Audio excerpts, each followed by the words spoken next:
Lectura del Santo Evangelio según San Mateo. Gloria a ti, Señor. Habiendo nacido Jesús en Belén de Judea, en tiempos del rey Herodes, unos magos de Oriente se presentaron en Jerusalén preguntando: ¿dónde está el rey de los judíos que ha nacido? Porque hemos visto salir su estrella y venimos a adorarlo. Al enterarse el rey Herodes, se sobresaltó y toda Jerusalén con él. Convocó a los sumos sacerdotes y a los escribas del país y les preguntó dónde tenía que nacer el Mesías. Ellos le contestaron: en Belén de Judea, porque así lo ha escrito el profeta. Y tú, Belén, tierra de Judá, no eres ni mucho menos la última de las poblaciones de Judá, pues de ti saldrá un jefe que pastoreará a mi pueblo Israel. Entonces Herodes llamó en secreto a los magos para que le precisaran el tiempo en que había aparecido la estrella, y los mandó a Belén diciéndoles: id y averiguad cuidadosamente qué hay del niño, y cuando lo encontréis avisadme, para ir yo también a adorarlo. Ellos, después de oír al rey, se pusieron en camino, y de pronto la estrella que habían visto salir comenzó a guiarlos hasta que vino a pararse encima de donde estaba el niño. Al ver la estrella, se llenaron de inmensa alegría. Entraron en la casa, vieron al niño con María, su madre, y cayendo de rodillas lo adoraron. Después, abriendo sus cofres, le ofrecieron regalos: oro, incienso y mirra. Y habiendo recibido en sueños un oráculo para que no volvieran a Herodes, se marcharon a su tierra por otro camino. Palabra del Señor. Gloria a ti, Señor Jesús.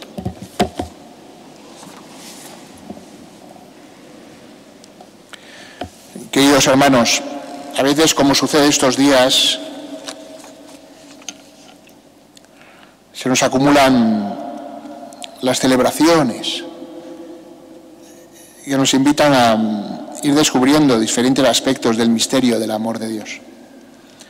Incluso puede suceder como hoy, que esta mañana estábamos celebrando el segundo domingo de Navidad y a las pocas horas nos encontramos ya celebrando el misterio de la Epifanía, porque mañana también es la solemnidad y es de precepto.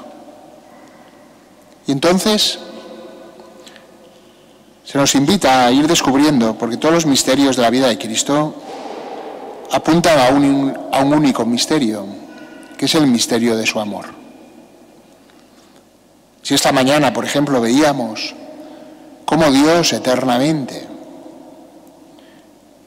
nos ha amado y nos había elegido en Cristo, y cómo todo fue creado a través del Verbo, y ese Hijo después vino al mundo para traernos la verdad y la salvación, ahora, en la celebración de la Epifanía, se nos revela que ese misterio no va dirigido a unos cuantos, sino que, como decía San Pablo, está orientado a todos los hombres. La palabra Epifanía significa eso, significa manifestación. Dios se da a conocer. El primer sentimiento que tendría que haber en nuestro corazón es ese: la sorpresa y la alegría, porque Dios quiere que yo le conozca. Generalmente, ¿verdad?, en el mundo las personas están interesadas muchas veces en conocer a gente importante o famosa. Pues Dios está interesado en que nosotros le conozcamos, todo el mundo le conozca, porque quiere, Él también, establecer una relación personal con cada uno de nosotros. Entonces, en la fiesta de la Epifanía, aparte de ese deseo de Dios de llegar a todos, también de alguna manera aparece cuál es la respuesta del hombre ante Dios que se revela, que se da a conocer. Y aparece en la figura de estos personajes, estos magos, estos sabios que se dedicaban a observar el cielo. Y de esta escena nosotros podemos extraer muchas cosas.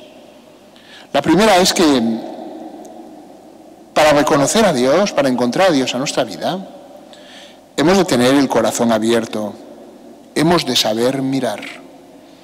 Aquellos hombres escrutaban el firmamento y porque estaban atentos, en un momento dado se dieron cuenta de que había aparecido una estrella nueva, había aparecido algo distinto.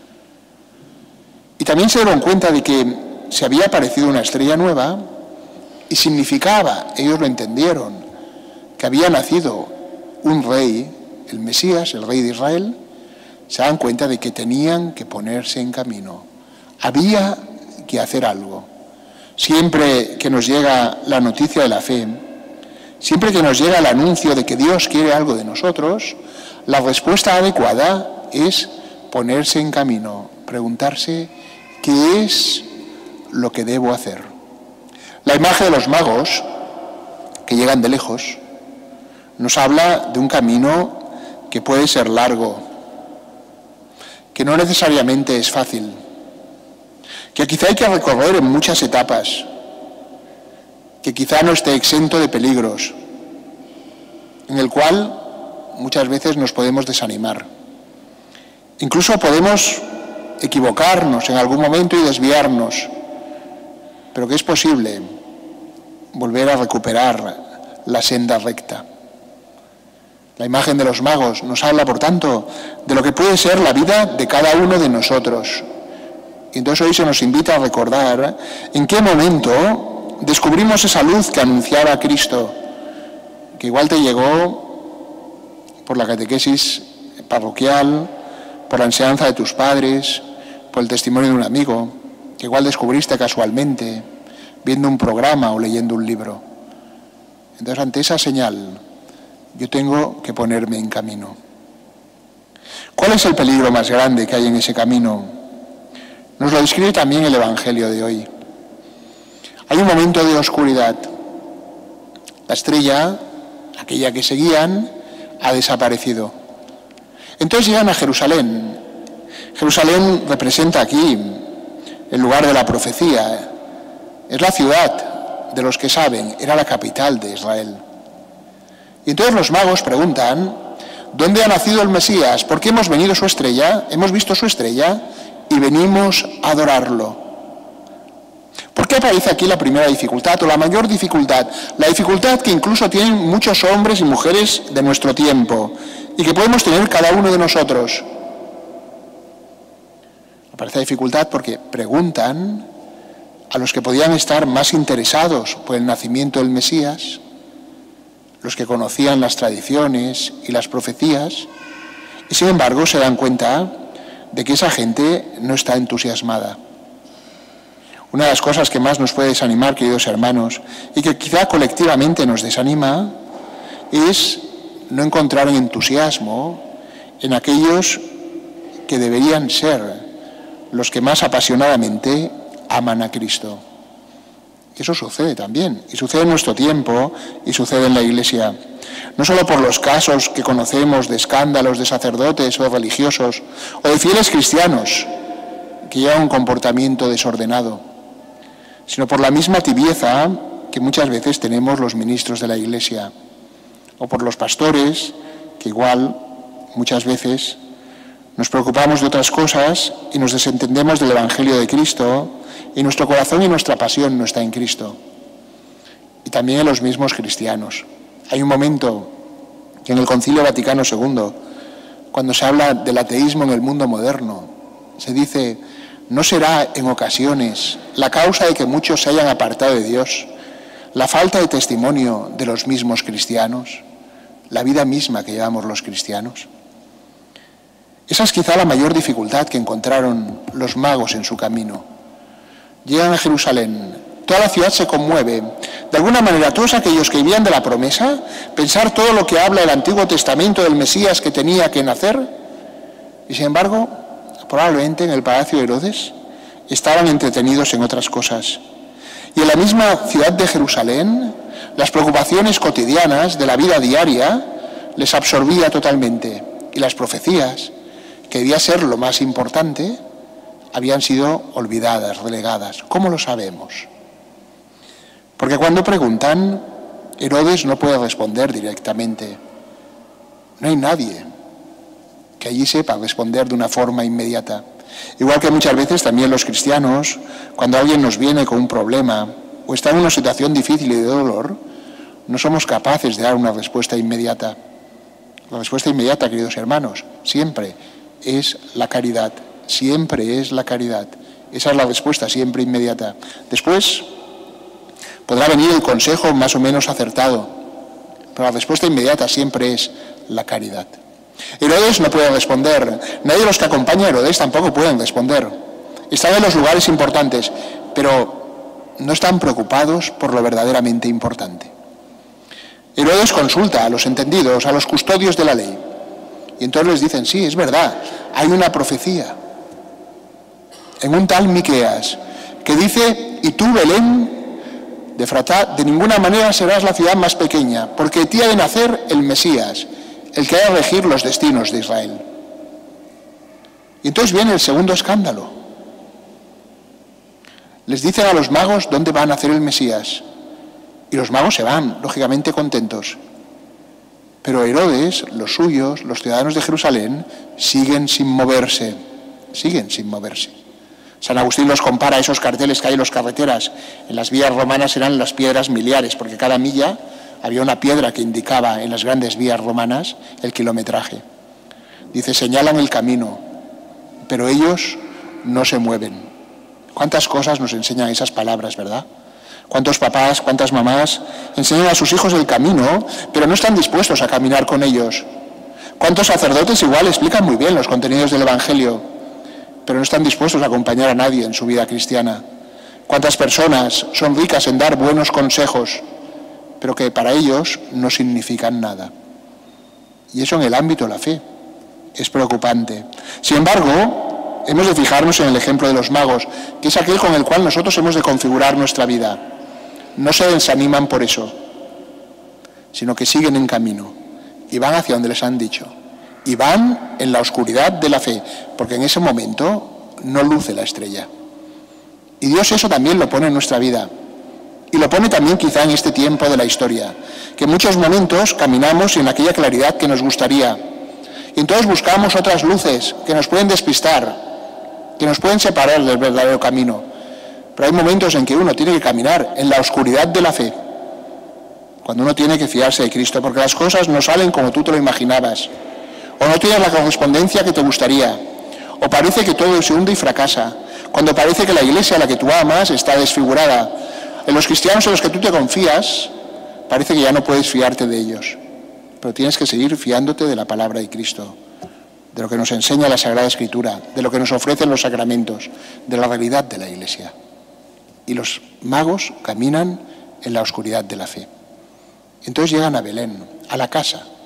Dice que al ver allí la estrella, su alegría fue inmensa. La respuesta que Cristo da al que se encuentra con él es la de la alegría. No es la diversión, no es el entretenimiento, no es tampoco algo que pueda ser de un momento, sino es algo que llena totalmente el corazón. Su alegría fue inmensa, que es como decir que de alguna manera la inmensidad de Dios, el Dios inabarcable que estaba presente en Jesús, nacido de la Virgen María, toda esa inmensidad les era ofrecida. La alegría del cielo llegaba en el corazón de aquellos hombres que habían descubierto que el mundo no era conducido por el azar de los astros, sino que había alguien que mandaba por encima de todos los astros, que es Jesús. Su alegría fue inmensa. Y entonces viene el acto siguiente de los magos, que se postraron a adorar a aquel niño. Cuando descubrimos cuál es la razón de nuestra vida, cuando descubrimos y encontramos aquel amor que da razón de nuestra existencia y al cual vale la pena orientar toda nuestra vida, entonces la respuesta adecuada es la adoración. La adoración es la respuesta amorosa. El amor es la adoración. La adoración significa amar generosamente a Dios, responder con amor al que nos ha amado. Y abren sus cofres y le ofrecen lo que tienen: oro, incienso y mirra. Según la tradición, simbolizan la realeza de Cristo, su divinidad y el hecho de que en la carne va a padecer por nosotros. Nos interesa señalar finalmente este Evangelio, que dice el Evangelio, que anunciados, advertidos de que Herodes quería matar al niño, volvieron a su casa por otro camino. Cuando San Agustín comenta este fragmento, dice en latín, via mutata, vita mundata. El cambio de camino significa un cambio de vida, una transformación en la vida. Pidamos, pues, queridos hermanos, nosotros también en esta celebración de la Epifanía, que algo cambie en nuestra vida. Hay que cambiar igual la orientación. A veces uno quiere grandes transformaciones y eso no es posible, pero quizá basta con cambiar la orientación. Descubrir que hemos de dirigirnos a Cristo y que después hemos de hacer todas las cosas desde Cristo.